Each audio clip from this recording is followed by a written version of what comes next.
Hi there, your teacher Alexander Krasnopevtsev is here again today, and welcome to my Capstone 1 project teaching lesson.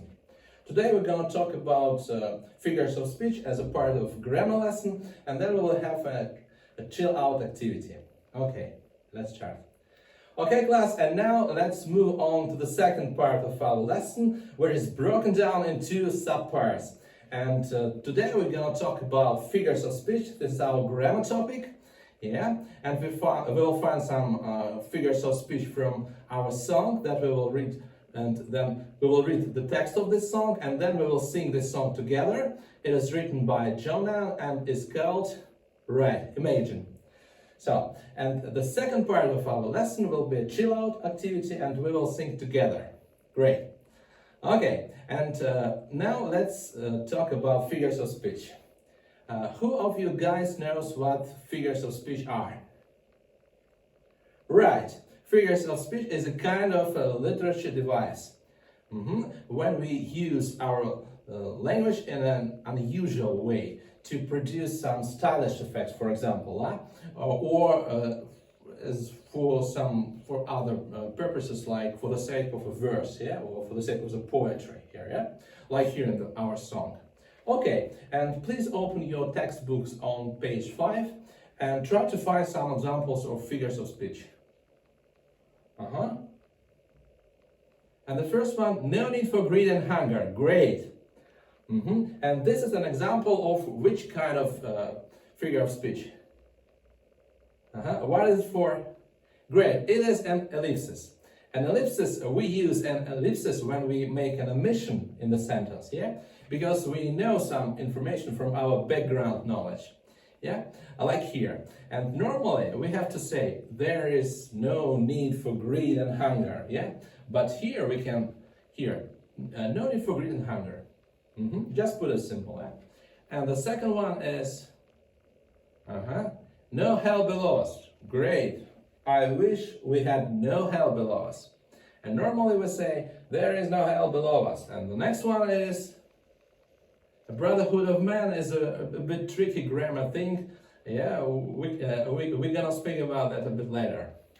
Okay, and now, yeah, this is another example of figure of speech, but it is not an ellipsis here. Yeah, but it is an inversion, right? Above us only sky. Yeah. Normally we have to say, there is only sky above us. But here again, in this case, we can see above us only sky. This is an inversion. It means that we put the last part of the sentence, the last phrase, and move it up front, yeah?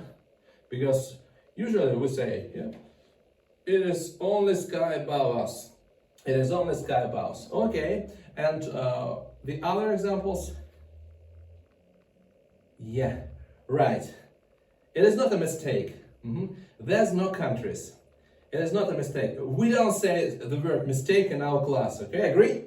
We say the words better, an issue. You know, because John Lennon is a native speaker, he speaks better than we, and he speaks his mother language, yeah? His native language. That's why it is not a mistake. Yeah, he can speak a dialect, okay? Liverpool will never work alone, yeah? You'll never work alone. Liverpool Football Club, great.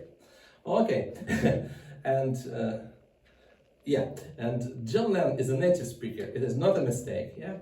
It is a kind of deviation from regular grammar, yeah? For the sake of the poetry, or for the sake of the verse, like here, yeah? And normally, countries are plural, yeah? Because the singular form is a country, yeah? And here we have to use the plural form of the verb to be, are. Imagine there are no countries, yeah? But here we can hear the version of singular, yeah? There's no countries. Great. And no religion too. Great. Is it a negative sentence? Yeah? Agree. Do you agree with me? It is a negative sentence, and in the negative sentences we don't use to, we use either, right? Instead of to, we use either. Great. Yeah, and no religion either. Like neither here, no she.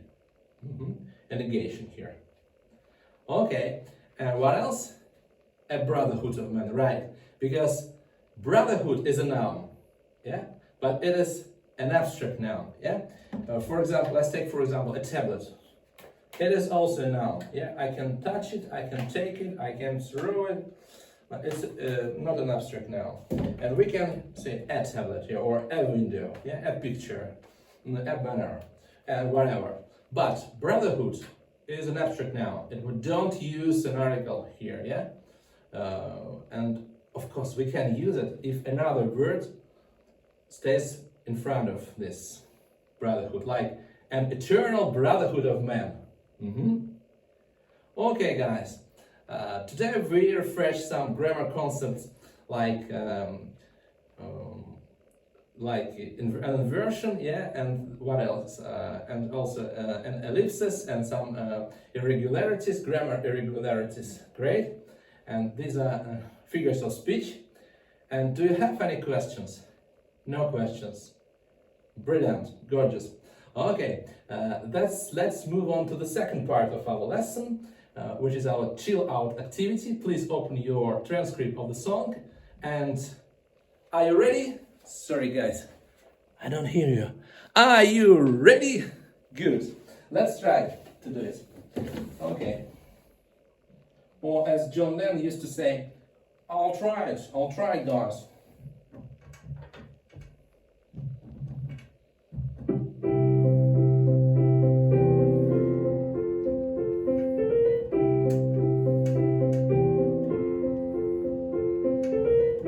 Imagine there's no heaven. It is if you try. No hell below us. Above us only sky. Imagine all the people living for today.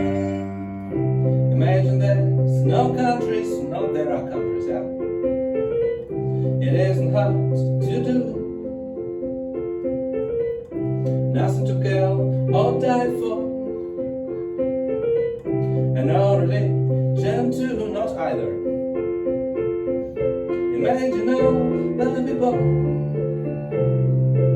living life in peace. You may say I'm a dreamer, but I'm not the only one. I hope someday you join us, and I hope we'll live as one. Okay, you're such a great audience today. Thank you very much for your attention. That's it for today. Have a nice day. Leave your comments and goodbye.